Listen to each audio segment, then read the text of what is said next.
Magandang umaga, magandang gabi naman sa iba na kasama natin ngayon sa pagkakataong ito para ipagpatuloy natin ang ating pong pag-aaral ng mga salita ng Diyos.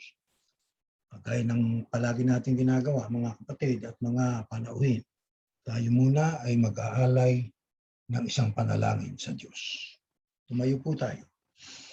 Panginoon namin Diyos, salamat ng marami sa buhay at lakas, sa patnubay, sa mga biyayang sa araw-araw ay aming tinatanggap. Tanggapin mo po ang bawat isa sa amin na nagbabalik loob sa iyo. Minsan pa sa maghapong pagpapagal, ang bawat isa sa amin ay narito pa rin kami, naghahangad na maragdagan ng kaalaman tungkol sa mga katotohanan mong nakasulat sa Biblia. Kaya hinihiling namin, samahan mo po kami, Panginoon, upang ang mga salita mo ay matutunan namin itong aming magiging saligan sa aming paglalakbay sa buhay na ito. Pakipatawad ang aming mga pagkukulang at ang aming mga pagkakasala. Buong tiwala po namin, tinanggap mo ng aming paglapit. Ang aming panalangin, inari mo na sa ngalan po ng iyong bugtong na anak, ang Panginoon naming Yahushua na aming tagapagligtas. Amen.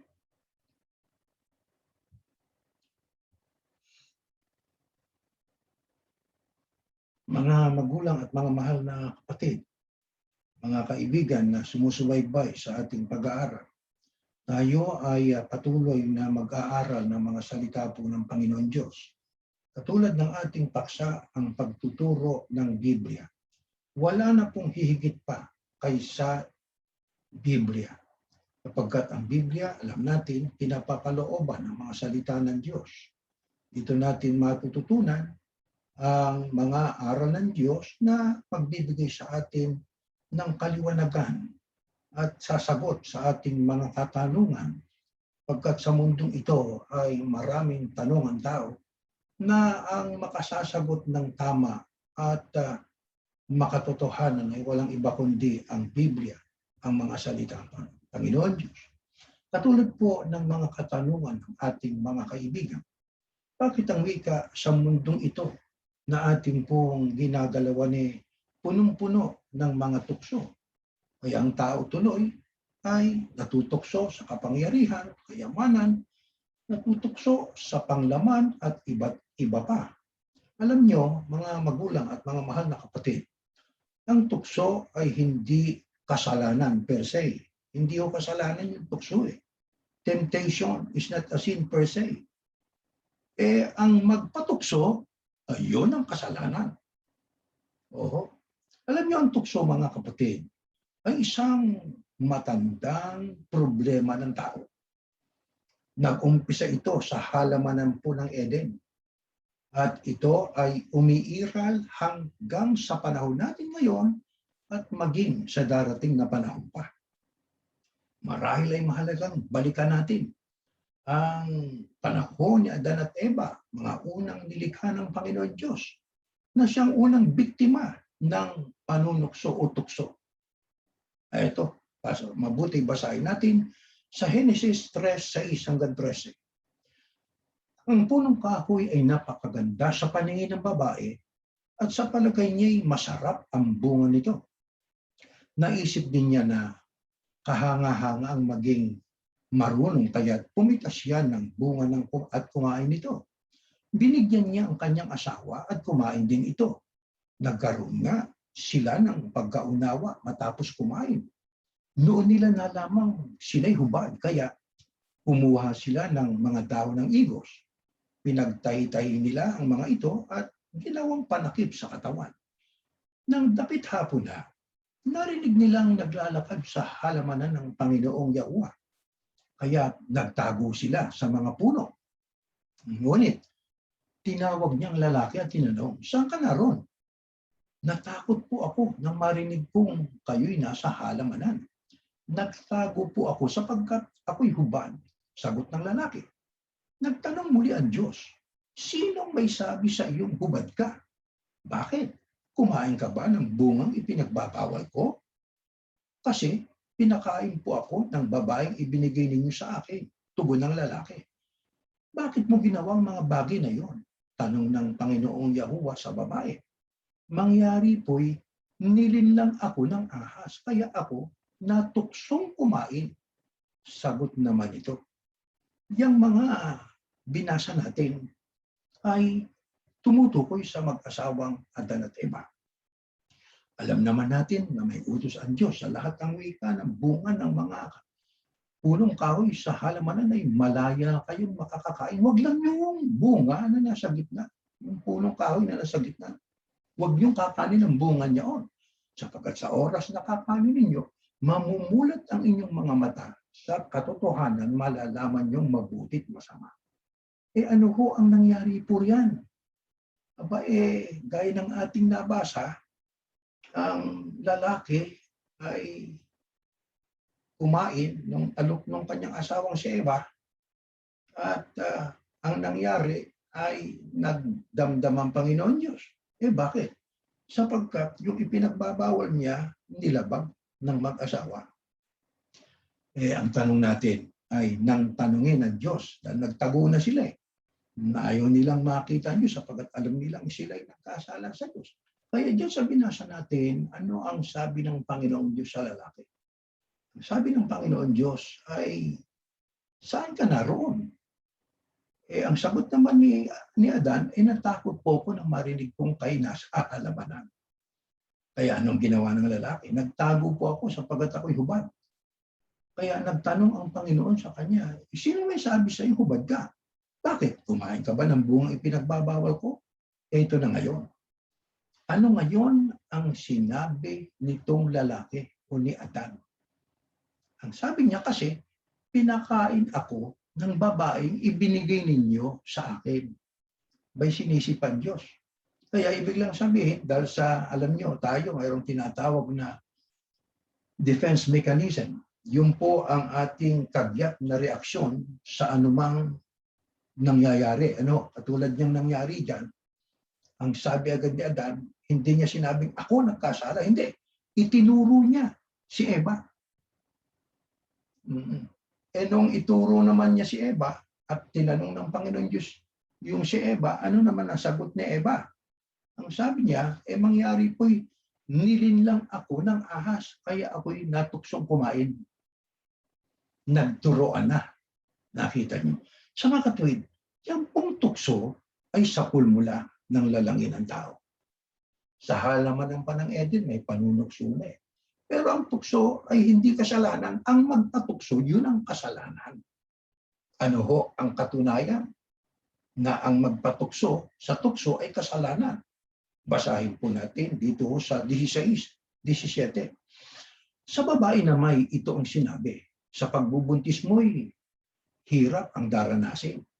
At sa panganganak, sakit ay titiisin. Ang asawang lalaki, iyong nanasain.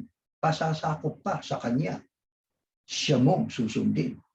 Ito naman ang sinabi ng Diyos kay Adan. Dahil nakinig ka sa iyong asawa ng iyong kainin ang ipinagbawal kong bunga. Dahil dito, sinusumpa ko lupa sa hirap ng pagbubungkal, pagkain mo'y magmumula. Parang patula itong bersikulong ito, itong translation na ito. Ano katunayan? Na pagka nagpatukso ay kasalanan. Pinarusahan sila Una, yung babae. Bakit? Yun ang unang nagpatukso dun sa ahas Tandaan natin mga kapatid. Kaya, ano sabi dun sa babae bilang parusa? Katunayan, ang magpatukso ay kasalanan.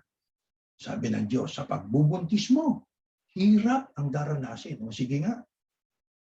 Sino ang mga nanganganak na talagang gustong-gusto nila na magdanas na sila'y manganak? Walang gustong magdanas ng ganun di ba? Yun pala'y bahagi ho ng parusa ng Panginoon Diyos sa babae, kay Eva.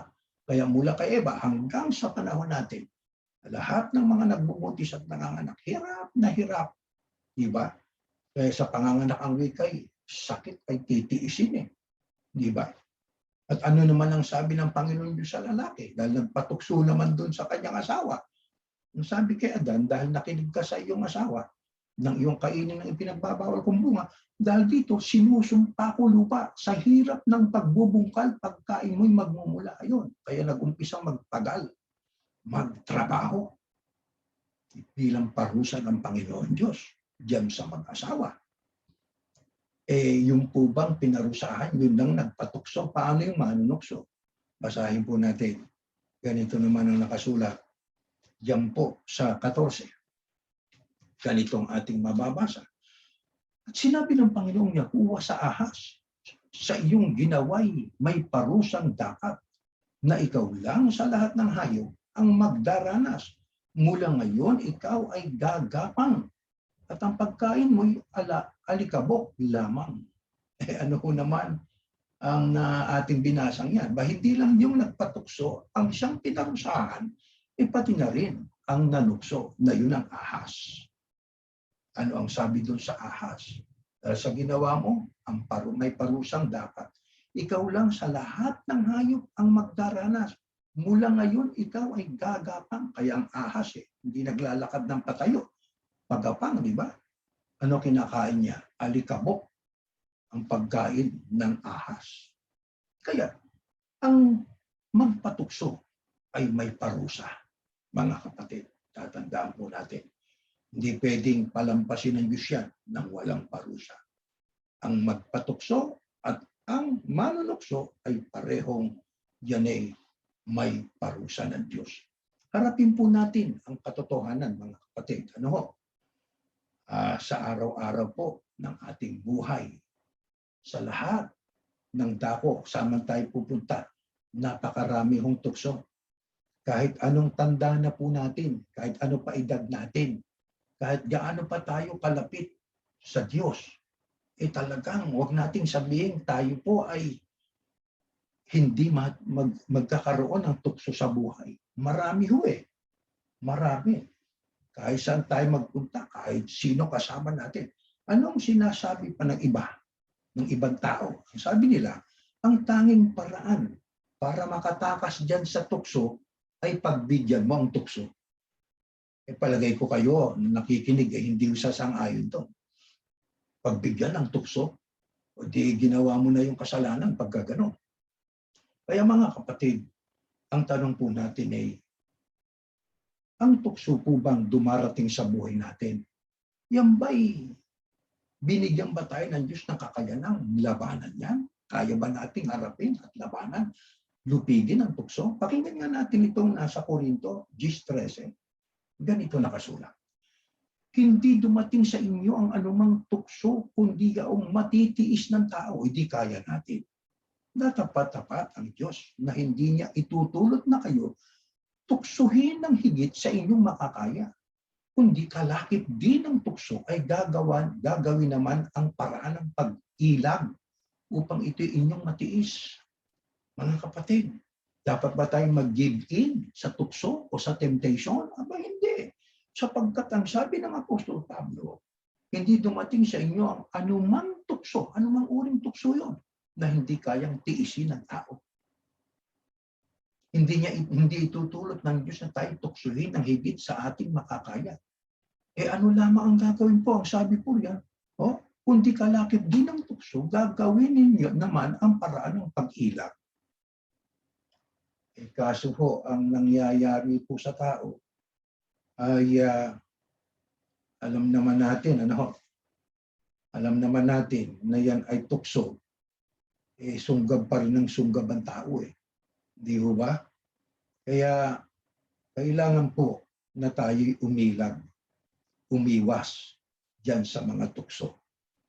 Ngayon, ang tanong natin, ano-ano ang dahilan kaya tayo ay natutukso? Biblia ang sasagot. Pagtuturo ng Biblia ang ating pakinggan. Santiago 1:14-15, ganito po ang ating mababasa. Kundi ang bawat tao ay natutukso pagka nahihila ng sariling masamang pita at nahihikaya. Magkagayoy, ang kahalayan kung maipaglihi ay nanganganak ng kasalanan. At ang kasalanan, pag malaki na, ay namumunga ng kamatayan. Ano-anong dahilan? Bakit tayo natutukso? Sabi ng Biblia, kundi ang bawat tao ay natutukso. Ano dahilan? Pagka tayo ay nahihila ng sariling masamang pita. Una, yung ating pong pagnanasa. Meron tayong sariling masamang pita eh. Di ba?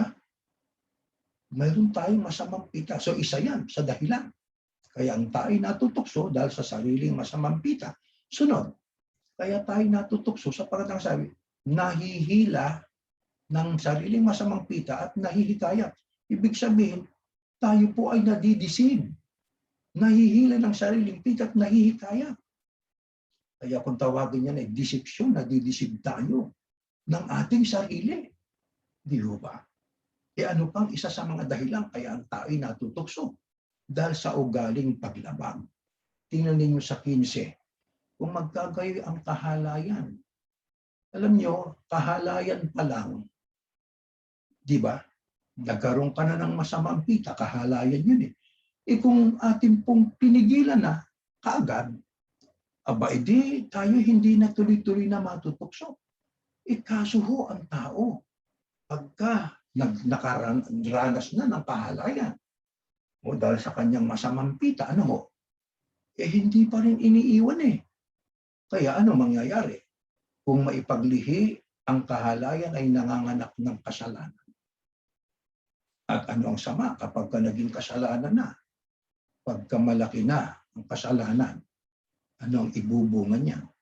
Magbubunga po yan ng ng kamatayan. Kaya mga kapatid, dapat po nating tandaan na tayo ang mismo, itong ating sarili mismo, ang siya nating dapat pong pag-ukulan ng pansin. Nasa katawang ito ang tumatahan yung masamang pitit hangarin. Alam niyo mga kapatid, hindi ho masama na tayo po ay maghangad ng malaking biyaya, kasaganaan, di ba? Hindi ho masama po yun eh.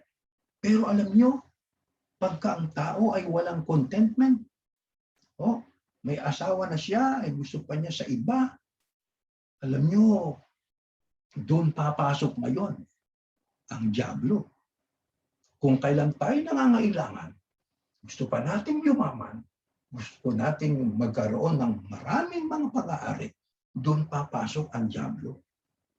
Ibabaling ng dyablo ngayon ang ating isipan, gusto mong yumaman, ito, pumasok ka sa droga, maging ma-involve ka o kaya ay pakasangkapan ka sa mga taong ika nga ay gumagawa ng masasama. Dahil doon na ngayon ang tukso, papasok, di ba? Dahil doon sa ating hangarin, wala tayong contentment kung tawagin. Di ba? Tandaan po natin, hindi rin nagkakasala kung ang pagnanasa natin, halimbawa, ang may asawa, pwera doon sa mga ibang wala pang asawa, hindi ho masamang magnasa sa asawa. Kung sa asawa, huwag lang sa iba po. Tatandaan po natin, okay lang din ho na maghangad ng karagdagang kayamanan. Pero hindi sa pamamagitan ng illegal na paraan. Tatandaan po natin yon, mga kapatid. Katulad kanina, nabanggit natin, yung tayo ay, kaya tayo natutukso sapagkat tayo po'y nahihila, nahihikayat, nadidisip. Alam niyo, parang isda. Bakit po? Pagka namimingwit ang tao ay nakakabingwit siya ng isda. Alam niyo kung yung bingwit lang ang nakalutang, iiwasan po yan ng isda. Pero lagyan mo ng pain. Ayan ay susugurin niya ng isda. At walang tao na matinong pag-iisip na siya'y gagamit ng pinakamahinang pain. Ang gagawin ng tao, hahanap siya ng pinakamagandang pain para marami siyang isdang mabibingwit. Ganon din ho ang tao. Alam po natin, nakikita natin ito'y tukso. Nakikita natin na ito ay kasalanan. Pero ang tao, kahit alam niya na yan ay ikapapahamak niya, sumusunggab pa rin eh. Di ba? Harapin natin ang totoo. Masama naman na tayo po ay ika nga'y magbabalat kayo. Totoo po yun. Yan ay nangyari sa inyo. Nangyari din sa akin, sa atin, sa mundong ito, mga kapatid. Nagaganap po yan. Hindi natin pwedeng tanggihan yan, mga kapatid. Kaya, tatandaan po natin na ang ating pong sarili ay ating pong dapat na ingatan para tayo po ay huwag mahulog sa tukso. Ngayon, ano ang pahayag ng Apostol Pablo upang tayo ay magtagumpay laban sa tukso? Sa Korinto 6:18-20. Eto, kaya lumayo kayo sa sexual na immoralidad. Ang ibang kasalanan ginagawa ng tao ay walang kinalaman sa kanyang katawan. Pansinin niyo po yun. Sabi, ang ibang kasalanang ginagawa ng tao ay walang kinalaman sa kanyang katawan. Ngunit, ang gumagawa ng sexual na immoralidad ay nagkakasala sa sarili niyang katawan. Hindi ba't ang katawan ninyo ay templo ng banal na espiritong nasa inyo at tinanggap ninyo mula sa Diyos? Kung ganon, ang katawan ninyo ay hindi sa inyo kundi sa Diyos. Dahil tinubos kayo ng Diyos sa napakalaking halaga. Kaya gamitin ninyo ang inyong katawan sa paraang ikapupuri ng Diyos. Mga magulang at mga kaibigan, ano po ang pahayag ng apostol na si Pablo upang tayo po ay magtagumpay laban sa tukso? Ang sabi niya, kaya lumayo kayo. Kaya naalaala ko tuloy yung isang kumanta di ba? Nang sabi, o tukso, layuan mo ako. Tama po yun Yung pala ay nasa Bible, di ba? Pagtuturo pala ng Biblia yun. Kaya lumayo ang wika kayo sa sexual na immoralidad. Ang ibang kasalanan, ginagawa ng tao, ay walang kinalaman sa kanyang katawan. Halimbawa, siniraan natin ang ibang tao. Pininsala natin ang iba. Sinaktan natin ang iba. Nagkasala tayo sa iba. Di ba? Pero tayo nag-commit, gumawa ng sexual na immoralidad. Ano sabi ng Biblia? Sabi diyan, ang gumagawa ng sexual na immoralidad ay nagkakasala sa sarili niyang katawan. Nakita niyo ko, mga kapatid? Kaya yung pong sexual immorality, ang ating pinipinsala ay ang ating pong sarili. Isipin ninyo kung gaano kasama po yun. Kaya, tandaan natin, hindi dapat mangyari po yun. Bakit kanyo? Sapagkat ang katawan ninyo ay templo ng banal na espiritu. Yung kausap ni Pablo dyan mga Kristiyano na Hindi kayo dapat makita doon sa sexual na immoralidad. Sapagkat yun ay ginagawa niyong kasalanan laban sa katawan niyo. Ang katawan natin ay banal na templo ng banal na espiritu. No? Na ating tinanggap mula sa Diyos yan Kaya ang sabi ng Biblia, ang katawan ninyo hindi na sa inyo, kundi sa Diyos na. Bakit? Sapagkat tayo po'y tinubos ng Diyos ng napakalaking halaga. Alin yun? Ang buhay ng kanyang bugtong na anak. Kaya tayo, bagamat tayo po ay nasa katawan pang ito, tayo po'y property custodian na lang Tagapag-ingat na lang na itong katawang ito Hindi na kasi atin ito Tinupos na ito, kaya tayo sa Diyos na Kaya saan dapat gamitin ang katawang ito? Gamitin natin ang katawan sa paraang ikapupuri ng Diyos. Gamitin natin ito sa kabanalan. Kaya mga kapatid, palagay ko naman, maliwanag na ang kailangan po ng tao ay magkaroon siya ng self-control. Mahalagang-mahalaga po yun. Lumayo tayo. Anino pa lang ng tukso, layo na po natin. Yan ang gawin po natin. Gusto ba nating gumanda ating relasyon sa Diyos? Yan po ang gawin natin. Magkaroon tayo ng malakas na self-control. Kailangan po natin yan, mga kapatid. Kaya kung mayroon pong tentasyon, mayroong solusyon. Yun nga, self-control ang kailangan natin. Ngayon, Sa pagtuturo po ng Biblia, bakit po napakabigat na kasalanan ang nagawa ni Haring David nung iniutos niya na kunan ng census ang Israel, o gaya ng ating mababasa sa ikalawang Samuel. Ganito ho ang ating mababasa. Pakinggan natin. Muling naggalit ang Panginoon sa mga Israelita. Ay kaya ginamit niya si David laban sa kanila sa pamamagitan ng pagsasabi sa kanya na isensos ang mga mamamayan ng Israel at Huda. Kaya sinabi ni Haring David kay Huwam at sa mga kumanter na mga sundalo, puntahan niyo ang lahat ng lahi ng Israel mula Dan hanggang sa Beersheba at isensus niyo ang mga mamamayan para malaman ko kung ilan silang lahat. Pero sumagot si Huwab sa hari, paramihin sana ng Panginoon na inyong Diyos ang mga tauhan niyo ng 100 beses at makita niyo sana ito. Ngunit mahal na hari, bakit gusto niyong gawin ang ang bagay na ito? Ngunit nagpumilit si David, kaya lumakad si Huwab at ang mga opisyal ng mga sundalo para isensos ang mga mamamayan ng Israel. Nilibot nila ang buong bansa sa loob ng 9 na buwan at 20 araw. At pagkatapos bumalik sila sa Jerusalem, sinabi niya kay Haring David ang bilang ng mga lalaki na may kakayahang makipaglaban, 800,000 sa Israel at 500,000 sa Huda. Yang binasa natin, yan po ay self-explanatory. Muling nagalit ang Panginoon sa mga Israelita. Alam niyo kasi yung mga Israelita may katigasan din ng ulo eh. Kung alam naman natin ang kasaysayan, nagbagong buhay, balik sa kasalanan, nagbagong buhay, balik sa pagsamba sa Diyos. Kaya sa galit ng Panginoon Diyos ginamit niya si David laban sa kanila o sa Israel. Sa paanong paraan?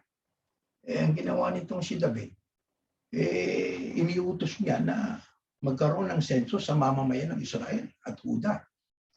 Kaya sinabi ni Haring David kay Huwab at sa mga komander ng mga sundalo na puntahan niyo ang lahat ng lahi ng Israel. Tumutuloy itong si Huwab. Nagtanong siya. Ang sabi ni Huwab ay, bakit gusto niyong gawin ang bagay na ito? Pero nagpumilit itong si David. Kaya anong ginawa ni Huwab? Sumunod. Hari ang may utos kasama ang kanyang mga sundalo o komander ng mga sundalo at sinensus ngayon yan. Gaano katagal ang ginugo nilang panahon para matapos ang sensus? 9 na buwan at 20 araw. At sila'y bumalik ngayon sa Jerusalem na kinaroroonan ni Haring David. Ano ginawa nila? Nag-report ngayon sila kay Haring David. Na sabi niya, ni Huwab kay David, ang may kakayahang makipaglaban o yung pwedeng maging sundalo. Sa Israel ay 800,000 at sa Huda naman ay 500,000. Kaya diyan mga kapatid, ang tanong natin, nung matapos na mag-ulat itong si Huwab sa bilang na kanilang sinensus sa Israel at Huda, ano ho ngayon ang nangyari? Ano ang naging damdamin nitong si David? Pakinggan po natin dito sa ikalawang Samuel 24:10. Nakonsensya si David matapos niyang ipasensos ang mga ito. Kaya sinabi niya sa Panginoon, nagkasala po ako dahil sa ginawa ko. Kaya nakikiusap ako sa inyo, Panginoon, na patawarin niyo ako na inyong lingkod sa kasalanan ko dahil isa pong kahangalan ang ginawa ko. Kaya ano ho ang nangyari pagkatapos marinig nitong si Haring David kay Huwab ang bilang ng mga pwedeng maging sundalo sa Israel at sa Huda? Ang sabi diyan, nakonsensya si David. Bakit po kaya nakonsensya itong si David? Alam nyo, dahil sa nung panahon yon, panahon pa nila Moises, alam nyo, ang tao na may karapatan na magpasensus ay yung taong may-ari sa bayang Israel. Si David ba ang may-ari ng sabayang Israel? Siya ba ang may-ari ng sa mga Israelita? Hindi. Sino may-ari sa mga Israelita? Hindi ba ang Diyos? Kung tawagin niya, bayan niyan, bayang Israel. Itong si David ay inasensus niya, hindi naman kanya. Kaya nakonsensya siya. Bakit nakonsensya siya? Kasi alam niya na ang ginawa niya po ay hindi ayon sa kalooban ng Panginoon Diyos. Kaya tatandaan po natin, unti-unting lumiliwanag sa atin ang katotohanan tungkol sa ginawa ni David, kaya napakabigat ng nagawa niya, pagpapasensos. Ngayon ang ating pong tanong ay, noong panahon po ni Moises, ano po ang batas pagdating sa pagkuha ng sensus? Ito, pakinggan po natin, Exodo 30, 11 hanggang 16. Pagkatapos sinabi ng Panginoon kay Moises, kapag isisensus mo ang mga mamamayan ng Israel, yan ang maliwanag So, kaya nakonsensya si David kasi alam niya ito Kapag isisensus mo ang mga mamamayan ng Israel, ang bawat mabibilang ay magbabayad sa akin para sa buhay niya, sabi ng Diyos, para walang kapahamakang dumating sa kanya habang binibilang mo sila. Ang ibabayad ng bawat isang mabibilang mo ay 6 na gramong pilak ayon sa bigat ng pilak sa timbangang ginagamit ng mga pare. Ibibigay nila ito bilang handog sa akin. Yan ang kondisyon pagka nagpasensus ka. Yung binilang mo, magbabayad sa Diyos. Anong ibabayad niya? Ayan 6 na gramong pilak ayon sa bigat ng pilak na timbangang ginagamit ng mga pare. Anong gagawin nila doon? Ibibigay nila ito bilang handog sa Diyos. Ang lahat ng may edad na 20 pataas ang maghahandog nito sa akin. Hindi magbabayad ng sobra ang mga mayayaman at hindi magbabayad ng kulang ang mga mahihirap.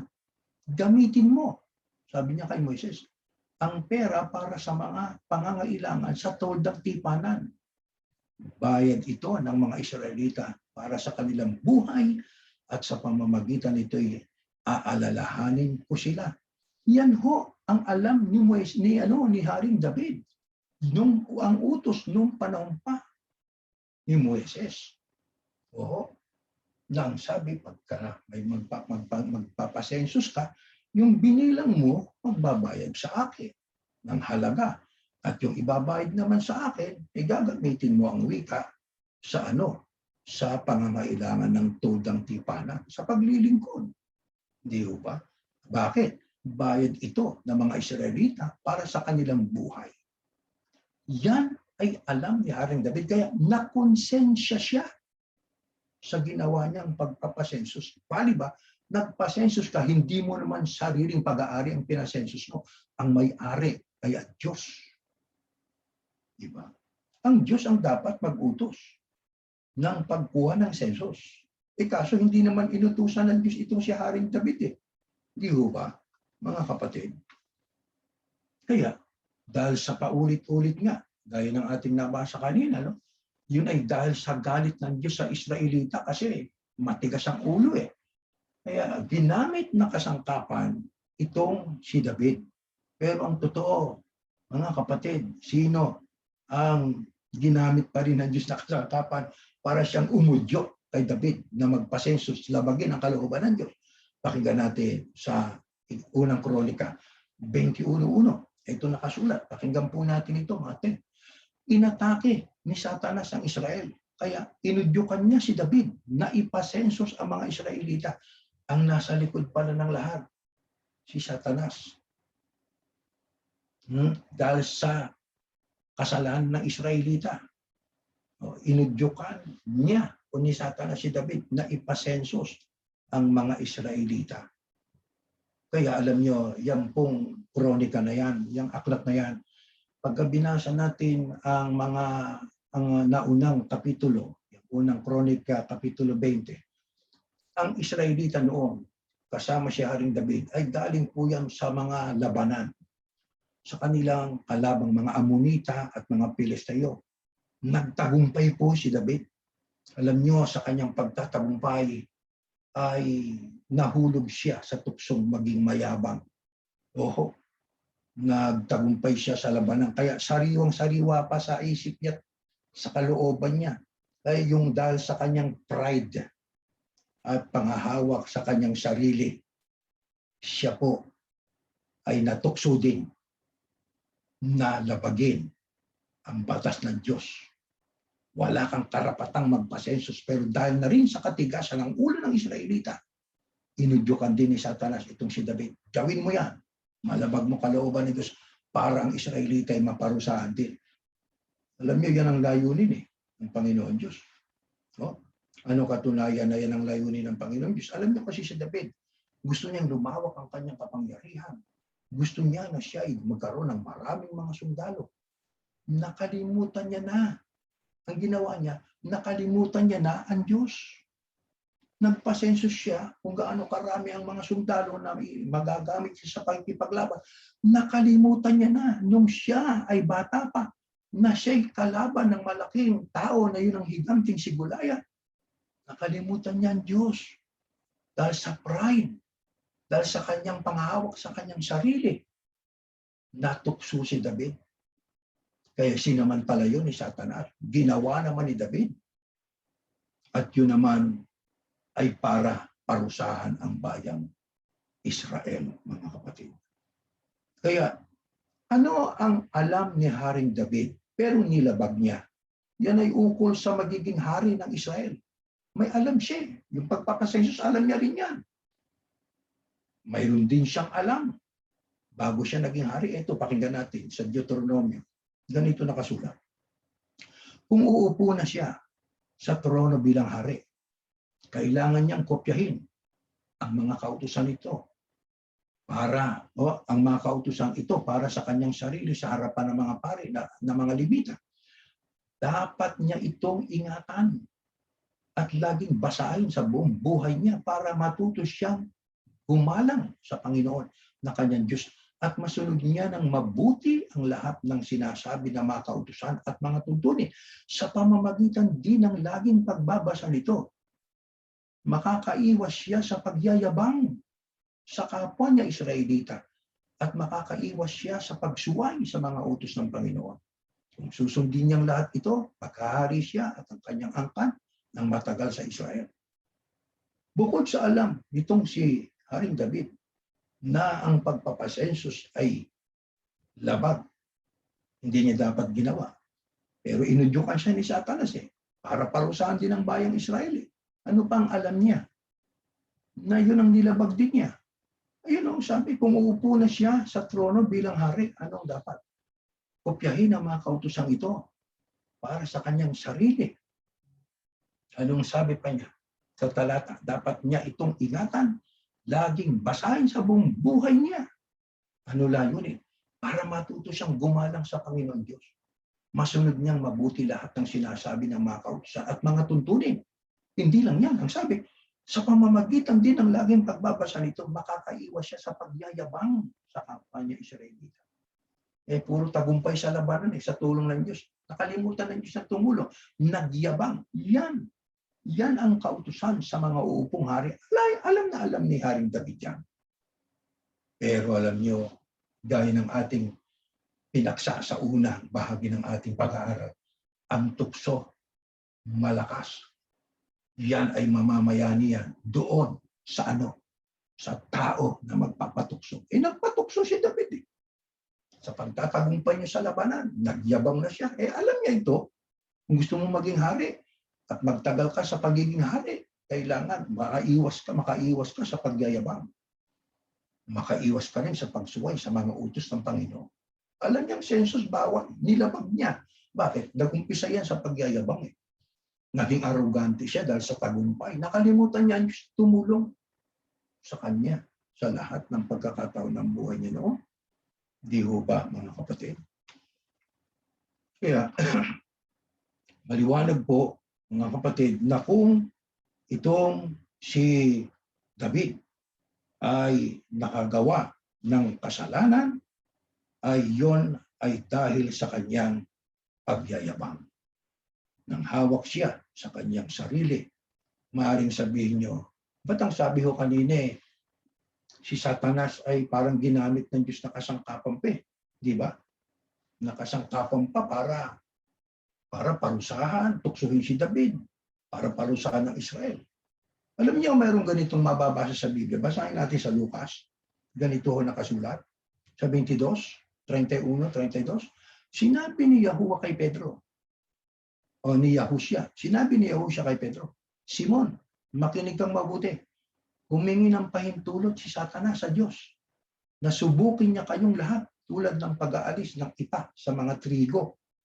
Ngunit nanalangin ako para sa iyo na huwag manghina ang iyong pananampalataya.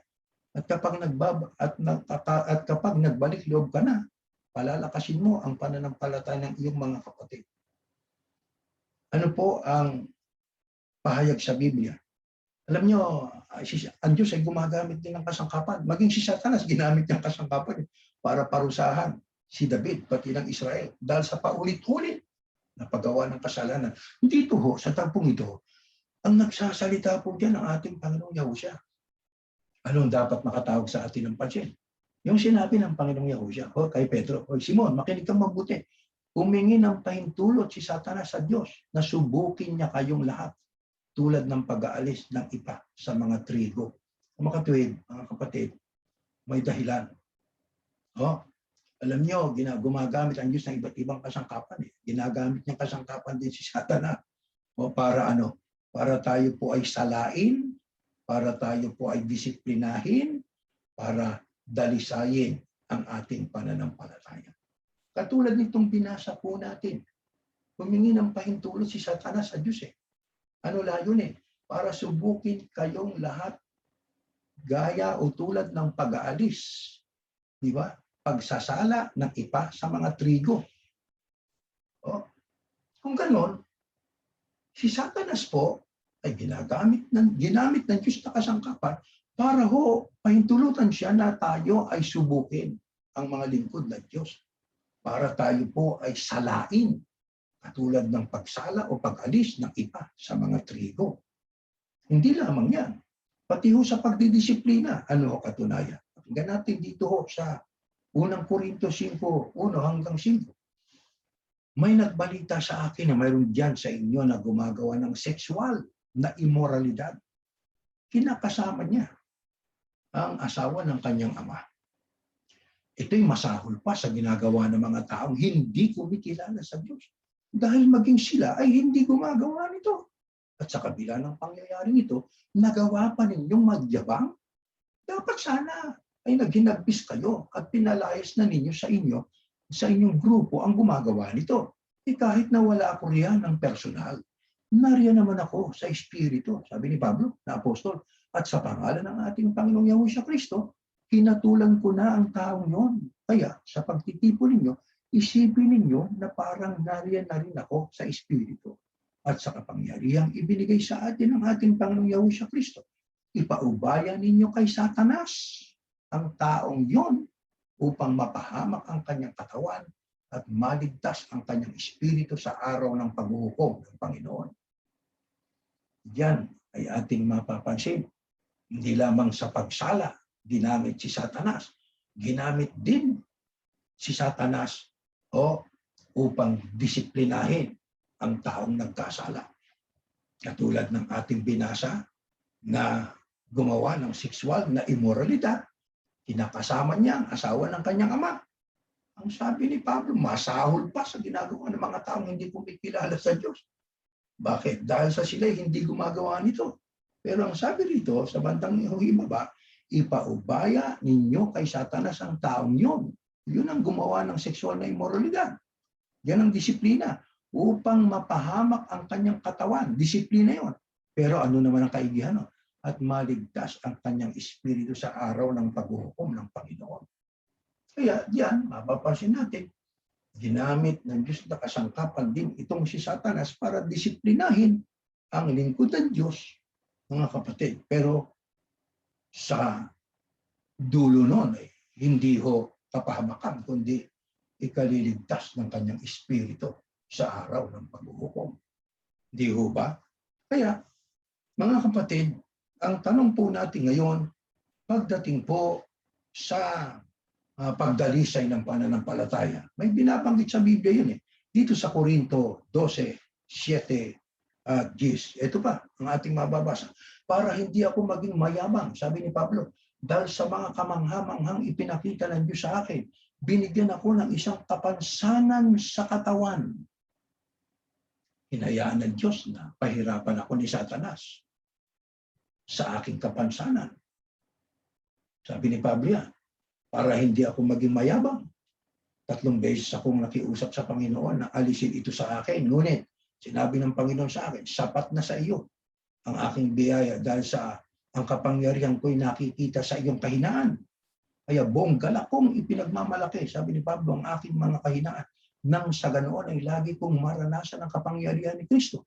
Dahil dito, maligaya ako sa aking kahinaan, sa mga panlalait sa akin, sa mga pasakit, panguusig, at sa mga paghihirap alang-alang kay Kristo. Sapagkat kung kailan ako mahina, saka naman ako pinalalakas ng Diyos. Ano pa ang isa sa dahilan kaya ginamit ng Diyos na kasangkapan itong si Satanas? Ito, para tayo ay patibayin ang ating pananampalataya. Ayan, sabi ni Pablo, para hindi ako maging mayabang, dahil sa mga kamanghamanghang na ipinakita ng Diyos sa akin, binigyan ako ng isang kapansanan sa katawan. Sabi diyan sa kasunod, hinayaan ng Diyos na pahirapan ako ni Satanas sa aking kapansanan para hindi ako maging mayabang. Sabi pa niya, sapagkat kung kailan ako mahina, saka naman ako pinalalakas ng Diyos. Kaya alam niyo, ang Diyos ay gumagamit ng iba't ibang kasangkapan sa layunin niya, mga kapatid, na tayo ay mapabuti. Yun ang kanyang gusto sa mga lingkod niya eh. Di ba tinan ninyo? Si Rahab. Alam niyang kasaysayan ni Rahab, isa siyang prostitute. Isa siyang babaeng mababa ang lipad. Siya po ay may ginawang mabuti sa bayan ng Diyos. Itinago niya ang 2 espiya na inutusan ni Josue. At nung siya ay suguri ng mga Israelita, ng mga taong taga-Kanaan, ang sinungaling siya. At ipinagtanggol niya. Sabi niya, nakita ko, duman dito, pero umalis na sila ng kahapon na. Sige, puntahan niyo, habulin niyo, baka mahabol pa niyo. Si Rahab, isang prostitute, pero ginamit na kasangkapan ng Diyos para ipagtanggol ang mga angel ng Diyos. Sino pa? Ang hindi naman Jewish, hindi naman Israelita, pero ginamit din ng Diyos para sa kapakanan ng bayan ng Diyos sa Israel. Hindi ba? Para mapalaya pagkaraan ng 70 taon ng pagkaalipin sa Babylonia. Sino ginamit ng Diyos na kasangkapan para sila'y mapalaya? At muling maipagawa ang templo. Hindi ba itong hari ng Persia? Sino itong hari ng Persia? Hindi ba si Ciro? Si Ciro po ay hindi isang Jewish, hindi siya Israelita.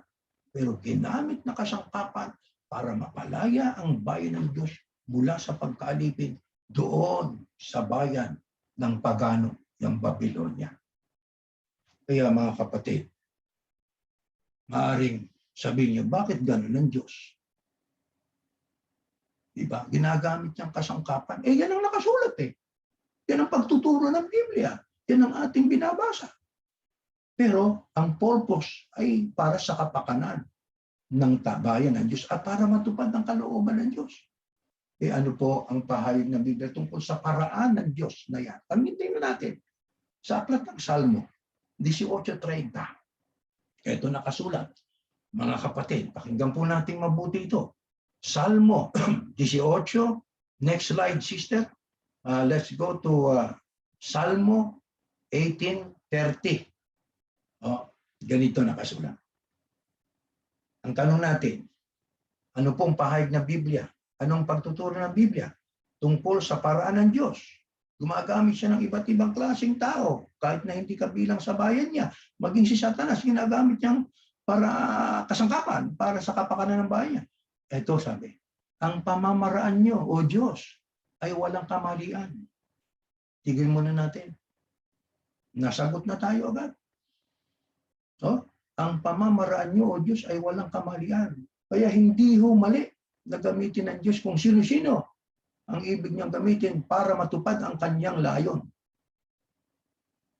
Tuloy pa natin. Ang inyong mga salita ay maaasahan. Kayo katulad ng isang kalasag sa mga naghahanap ng kaligtasan sa inyo. Ang pamamaraan niyo, O Diyos, ay walang kamalian. Kaya ang pamamaraan ng Diyos ay walang kamalian. Kaya, mapananaligan natin, maaasahan natin, anuman ang gawin ng Diyos. Anuman ang kanyang ipahintulot, ay walang kamalian. Lahat ay tama. Anong tungkulin natin? Tayo. Ang tungkulin natin, sundin natin siya. Magtiwala tayo sa Diyos. Pasakop tayo sa Panginoon Diyos. O, gaya ng ating mababasa sa Salmo 139:1-6. Kahit na hindi natin naunawaan, kasi hindi naman natin maabot lahat, hindi natin maarok. Minsan hindi natin malirip ang ginagawa ng Panginoon Diyos, di ba? Pero tingnan natin, Salmo 139:1-6. Panginoon, sinisiyasat niyo ako at kilalang kilala. Ang pagkakilala niyo sa akin ay tunay na kahanga-hanga. Hindi ko kayang unawain. Si Haring David ang may sabi niya. Panginoon, siniyasat niyo ako, kilalang kilala. At niyo ako at kilalang kilala. Ang pagkakilala niyo sa akin ay tunay na kahanga-hanga. Hindi ko kayang unawain. Kaya, mga kapatid, ito naman kaya natin unawain Di ba? Yung pagkakasangkapan ng Diyos kay Rahab, pagkakasangkapan ng Diyos sa hari ng Persia, si Ciro, pagkakasangkapan ng Diyos kay Satanas. Ang layo ng Diyos. Kaya niya ginawa yon para matupad ang kanyang layunin, ang kanyang purpose, ang kanyang gusto na mangyari. Kaya gumagamit siya. Doon sa mga ginagamit yung mga paranan, wala tayong karapatang questionin ng Panginoon Diyos sapagkat lahat ng pamamaraan niya ay walang kamalian. Ang tungkulin natin, sumunod, tumalima, pasakop sa Panginoon Diyos. Ngayon, balikan natin si Haring David. Kaya nagalit ang Diyos sa kanya dahil sa gusto niyang maging makapangyarihan siya at ito ay pagtatakwil sa Diyos. Nanalig siya sa kanyang nagawa na pagtatagumpay sa pakikipaglaban. Nakalimutan niya na ang Panginoon Diyos. Alam niyo mga kapatid, ito ay noong gawin niya yung pagpapasensya. Ngayon, bilang pagdisiplina kay David, sino ang inutusan ng Diyos para iparating ang damdamin ng Diyos sa ginawa niyang paglabag sa kautsan sa magitan ng pagpapasensos? Nagpatukso siya di ba? Ito, pakinggan natin. Sa 2 Samuel 24:13-15. Kaya pumunta si Gad at sinabi, alin po sa tatlong ito ang pipiliin nyo? 3 taon na tagutom sa bansa nyo? 3 buwan na tumatakas kayo sa mga kalaban nyo habang hinahabol nila kayo? O 3 araw na salot sa bansa nyo? Pag-isipan nyo po ito ng mabuti at ipaalam nyo po sa akin kung ano ang isasagot ko sa Panginoon na nagsugo sa akin. Sumagot si David, kay Gad, nahihirapan akong pumili. Mas mabuti pang ang kamay ng Panginoon ang magparusa sa amin kaysa ang mga tao. Dahil maawain ang Panginoon. Kaya nagpadala ang Panginoon ng matinding salot sa Israel mula nung umagang iyon hanggang sa itinakda niyang panahon. At 70,000 tao ang namatay mula Dan hanggang sa Beersheba. Alam niyo, sa lahat ng mga kasalanang nagagawa po natin, nagpatukso tayo, may konsekwensya. Ano ginawa ng Diyos? Sinugo niya ang propetang si Gad. At ano ang sinabi ng Diyos sa magitan ni Gad kay Haring David? May parusa ka. Mamili ka sa tatlong ito. Kung anong pipiliin mo? 3 taon na tagutom sa bansa niyo, isa yon. 3 buwan na tumatakas kayo sa mga kalaban niyo habang hinahabol nila kayo, sabi ni Gad kay David. O 3 araw na salot sa bansa niyo. Ano sabi ni Gad?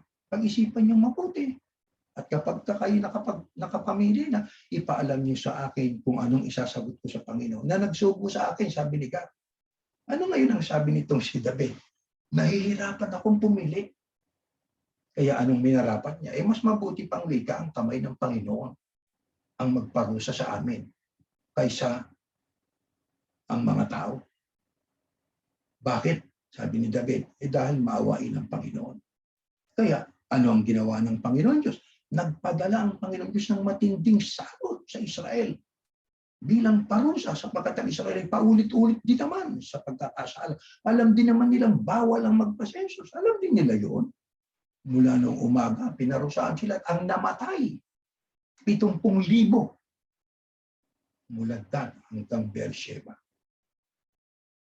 Kaya diyan ay mapapansin natin na naglapat ang Diyos ng parusa diyan sa bayang Israel. Pero alam niyo, mga kapatid, kung ating pong pag-aaralang mabuti, ay alam niyo ang kasalanan ito, yung kasalanan ginawa ni David, pagpapasensus, nalabag sa kalooban ng Diyos yun eh. Una, hindi mo naman sariling pag-aari yan eh. Di ba? Ang Israel ay sa Diyos eh. Hindi naman kay David eh. Alam niyo, yung kasalanan yan, nauulit sa panahon natin eh. Oh, maraming mga reliyon na umaasa sa kanilang sariling kakayahan. Ang iba nga, pumasok na sa marketing eh. Ano yung marketing? Ang gawain o pamamaraan ng pagbibenta at pagbili sa merkado. Yan ang marketing. At sila'y pumasok din sa kung tawagin natin ay salesmanship. Ano yan? Yan ho'y kakayahan o pagiging epektibo o kumbinsidong pagbibenta. Mayroon ba ganyang reliyon ngayon na nagbibenta na? Pumasok na sa marketing, business na. Oh. Upang magtagumpay lang at maimantini ang pangangailangan ng kanyang iglesia. Walang masama na alamin ang kalagayan ng mga miyembro o kapatid para sila po ay mapaglingkuran. Pero kapag ang isang iglesia o ang relihiyon dahil sa nakaramdam at nakikita niya ang paghina ng pagpasok ng abuloy o pananalapi, ay pinasensus niya ang mga miyembro. At ang mga members ay ginawa niyang consumers. Ang mga members ay ginawa niyang customer sa mga ibinibenta niyang produkto sa layuning kumita. Ito'y gawain katulad ng ginawa ni Haring David. Umasa na lamang sa mga tao. Umasa sa mga mihoras o sa mga provisions nila. At ito'y katumbas ng pagtatakwil sa Diyos. Ito'y katumbas ng kawalan ng pagtitiwala sa Diyos. Kaya yan ay nangyayari ngayon. Ang nangyari kay David, nangyayari ngayon. Kaya aling reliyon ang nagpapasensus, nagpapa-loyalty check para ang tiwala niya sa tao, mga tao yun eh. Kaya nagbibenta na, nasa marketing na. Ewan ko, kayo ang nakakaalam. Kakasala ang mga leader diyan. Katulad ng nagawa nitong si David. Kaya mga kapatid, alam nyo, ang ginawa ni David na pinili niya, gusto ko sa kamay ng Panginoon. Kaya ang pinatay ng Panginoon Diyos 70,000 mga Israelita mula Dan hanggang sa Beersheba, di ba? Pero alam nyo bakit sinabi ni David na sa kamay ng Panginoon sapagkat ang isang wika ay maawain? Ano katunayang yung sinabi ni David ay totoo na ang Diyos ay maawain? Ito, pagkatapos patayin ng 70,000 mga Israelita ay ano ho ang ginawa ng Panginoon Diyos? Tuloy natin ang basa. Sa 24:17 o 16, ito. Nang papatay na ng anghel ang mga mamamayan ng Jerusalem, naawa ang Panginoon sa mga tao. Kaya sinabi niya sa anghel na nagpaparusa sa mga tao, tama na. Huwag na silang parusahan. Nang oras na yon, nakatayo ang anghel ng Panginoon sa Megiika ni Arauna na Hibusayo. Mga kapatid, ano katunayan yung sinabi ni David? Sa kamay na lang ng Panginoon. Nagparusa ang Diyos, 70,000 pinatay ng anghel. Pero, ano katunayan totoo sinabi ni David? Ayun nang papatay na ng anghel ang mga mamamayan ng Jerusalem, naawa ang Panginoon sa mga tao. Kaya sinabi niya sa anghel na nagpaparusa, tama na, huwag na silang parusahan. Alam niyo, mas maigi sa kamay ng Diyos eh. Kasi kung sa kamay ng tao, ang tao walang awa eh. Alam natin yon. Basta kayo sa kasaysayan, matitindi, mga inquisition pa eh. Pagka hindi ka na nalagyan kaisa, ang turing sa iyo ay irehe na, kalaban na, hahantingin ka nila. Pag natagpuan ka, ikaw ay pipinsalain. Pero sa Diyos, bagamat nagpaparusa ang Diyos, kapag hindi naman pwedeng iurong ang parusa, pero may natitira lagi, may awa, laging awa. Ang totoo, habang nagpaparusa ang Diyos awa pa rin ang nag-ahari. Ayan, katulad yan, pinigil niya. Tama ng biga, sabi niya sa mga anghel, nung akmang patayin yung mga mamamayan sa Jerusalem. Kaya dahil sa alam ni David na siya ay nakagawa ng kasalanan. Ano ho? Alam niya nakagawa siya ng kasalanan sa Diyos. Nagpatukso siya sa Diablo, ng Satanas. Ano ngayon ang ipinakiusap niya sa Panginoon Diyos? 17, 18 at 25. Ito nakasulat. Nang makita ni David, nang makita ni David ang anghel na pumapatay ng mga tao, sinabi niya sa Panginoon, ako po ang may kasalanan. Ang mga taong ito ay gaya ng mga tupa na walang nagawang kasalanan. Ako na lang po at ang sambahayan po ang parusahan ninyo.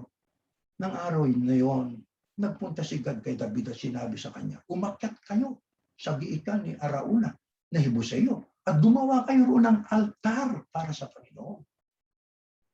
Pagkatapos gumawa siya roon ng altar para sa Panginoon at nag-alay ng mga handog na sinusunog at mga handog para sa mabuting relasyon. Sinagot ng Panginoon ang panalangin ni David para sa Israel at huminto ang matinding salot. Alam ni David, nagkasala siya sa Panginoon. Alam niya, may konsekwensya. Nangyari na nga ang pagpaparusa ng Panginoon Diyos, pero nangatwiran pa rin siya sa Diyos. Anong sabi niya? Ako po ang may kasalanan. Ang mga taong ito, gaya ng mga tupa na walang nagawang kasalanan. Ako na lang po at ang sambahayan ko ang parusahan ninyo. Nung sabihin niya yun, nagpunta si Gad na propeta kay David at sinabi niya, umakyat kayo sa giikan ni Arauna sa Hibuseyo. Gumawa kayo roon ng altar para sa Panginoon. Sinunod ba yun ni David? Opo. Gumawa siya roon ng altar para sa Panginoon. Ano ginawa niya? Nag-alay siya ng mga handog na sinusunog. At mga handog, ano layunin niya? Para sa mabuting relasyon. Ibig niyang makipag-reconciliation sa Diyos. Ibig niyang magbalik loob sa Diyos. Kaya sinunod niya. At sinagot ba siya ng Diyos? Sabi ng Biblia, sinagot ng Panginoon ang panalangin ni David para sa Israel at huminto ang matinding salot. Mapapansin natin, mga kapatid, sa bawat pagkakataon tayo napapatukso at nagkasala, lagi pong may parusa po yun. Pero gaya ng nangyari kay David, laging tinatanggap niya ang pagpapatawad ng Diyos. Kailan? Pagka siya po ay nagbago at siya po ay nagbalik loob sa Diyos. Tayo man mga kapatid, hindi natin pwedeng laging ating sisihin ang ating sarili. Nagkakasala ito eh. Ang gawin po natin, lumapit tayo sa Diyos at tayo po ay magbalik loob sa Kanya. Yan ang dapat na gawin natin, mga kaanib sa loob ng tunay na iglesia. Ngayon, meron pa tayong isang tanong na dapat nating masagot. Bakit iniutos ng Diyos ang mag-census sa aklat ng bilang? May mababasa tayong gano'n eh. Nagpasensus si David, nagalit ang Diyos. Pero ang Diyos nagpasensus eh. Mabuti basahin natin. Ito, noong unang araw, ng ikalawang buwan, ng ikalawang taon, mula nang lumabas ang mga Israelita sa Ehipto, sinabi ng Panginoon kay Moises doon sa toldang tipanan sa disyerto ng Sinai. Sabi niya, isensus ninyo ang buong mamamayan ng Israel ayon sa kanilang lahi at pamilya. Ilista ninyo ang pangalan ng lahat ng lalaki na may edad 20 taong gulang pataas na may kakayahan sa paglilingkod bilang sundalo. Kayong dalawa ni Aaron ang mamamahala sa census ng bawat lahi ng Israel. Yan ay maliwanag na nang mapalaya ng Diyos ang mga Israelita mula sa Ehipto, may iniutos ang Panginoon Diyos kay Moises at kay Aaron nung sila'y nasa disyerto ng Sinai. Ano sabi ng Diyos? isensus nyo ang buong mamamayan ng Israel. Ano layo ng Diyos po rito? Para makilala ng Israel na na siya ang Diyos ng Israel. Kaya anong ginawa ni Moises? Sinunod yun. Sinunod niya yun. Anong sabi? Ilista nyo ang pangalan ng lahat ng lalaki na may edad na 20 taong gulang pataas na may kakayahan sa paglilingkod bilang sundalo. Una, bakit ginawa ng Diyos yan? Karapatan ng Diyos yan eh. Bakit karapatan ng Diyos?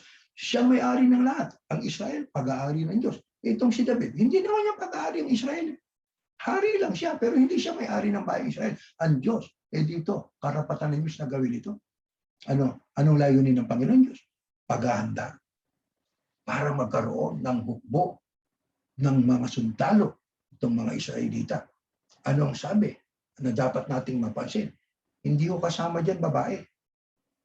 Walang kasamang babae dyan. Puro lalaki. Ayun, ilista ninyo ang pangalan ng lahat ng lalaki na may edad 20 taong gulang pataas. Kaya yung 19 years old pababa, hindi isinama. Bakit? Hindi kwalipikado para maging kabilang sa hukbong sandatahan ng bayang Israel. Gusto ng Diyos magbumuo ng sundalo.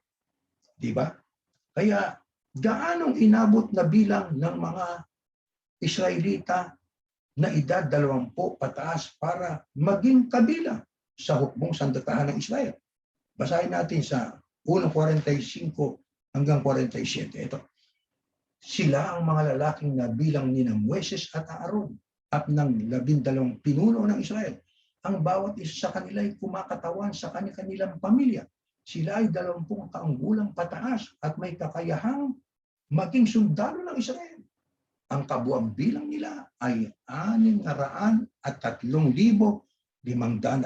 lahat. Pero hindi kasama rito ang mga lahi ni Levi.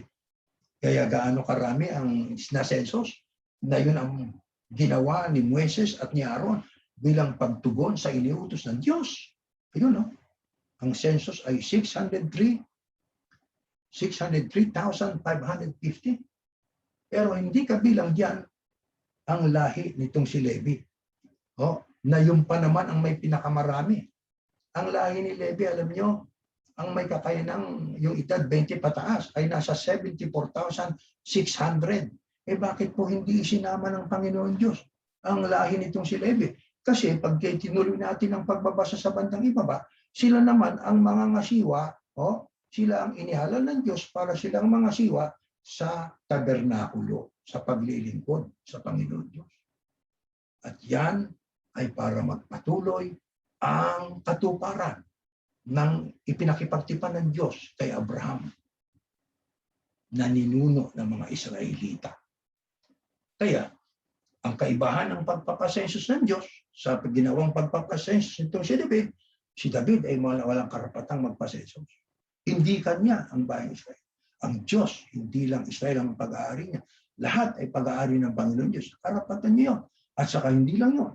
Para masubukan kung susunod itong si Moises at saka si Aaron at ang mga Israelita para ipakita ng Diyos ang kanyang kapangyarihan sa kanyang bayan at sa lahat ng mga tao sa buong mundo. Kaya mga kapatid, ang pagtuturo ng Biblia ay mahalaga. Diyan natin nalalaman ang tugon at sagot sa ating mga katanungan. Kaya sa ating pinag-aralan ngayon po, gabing ito, ay naliwanagan natin ang mga katotohanan. Bakit ginawa ng Diyos ito? Bakit ginamit niyang kasangkapan ng Diablo maging ang mga hindi kabilang sa Israelita? Lahat ng pamamaraan ng Diyos ay walang kamalian. Lahat ay tama. At the end of the day, sabi nga, lahat ay para matupad ang ibig niya, ang purpose niya, ang layo niya.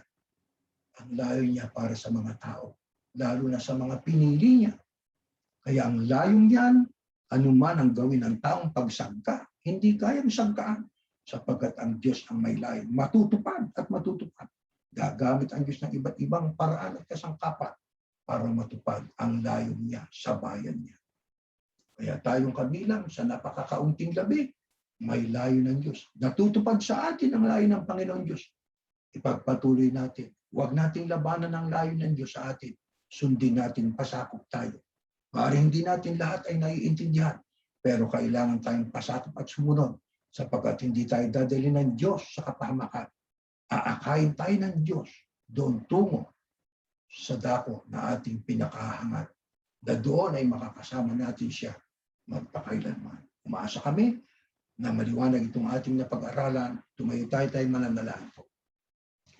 Salamat ng marami, Panginoon, sa pagtuturo ng Biblia. Naliliwanagan namin ang mga katanungan namin, natutugon at nasasagot. Kaya ang kailangan lamang namin, kami maging panatag, sumampalataya at pasakop sa iyo sa mga kalooban mo. Kapag sinabi mo, sundin namin sapagkat maaring sa umpisa'y masasabi namin tila hindi tama, pero ang dulo niyaon ay para sa aming ikabubuti. Kaya, Panginoon, hinihiling namin sa iyo, dagdagan mo kami ng pananampalataya sa iyo, Ama, at kami panamanalig, sumampalataya at umasa lahat ng pangako mamatutupad, Ama, at hindi ito kayang pigilan o sangkaan ng anuman o sino paman. Sa aming pong kinalalagyan ngayon, kami po'y patuloy na maglilingkod sa iyo, Panginoon, hindi bilang ang tinitingnan mo, Ama, kundi ang puso namin, ang aming pagtatapat, na yun ang aming itataguyod hanggang sa dako paroon ng aming buhay. Ito'y aming hinihiling sa buong pag-asang pinaging dapat mo na sa ngalan po ng iyong anak, ang Panginoong Yahushua, na aming tagapagligtas. Amen.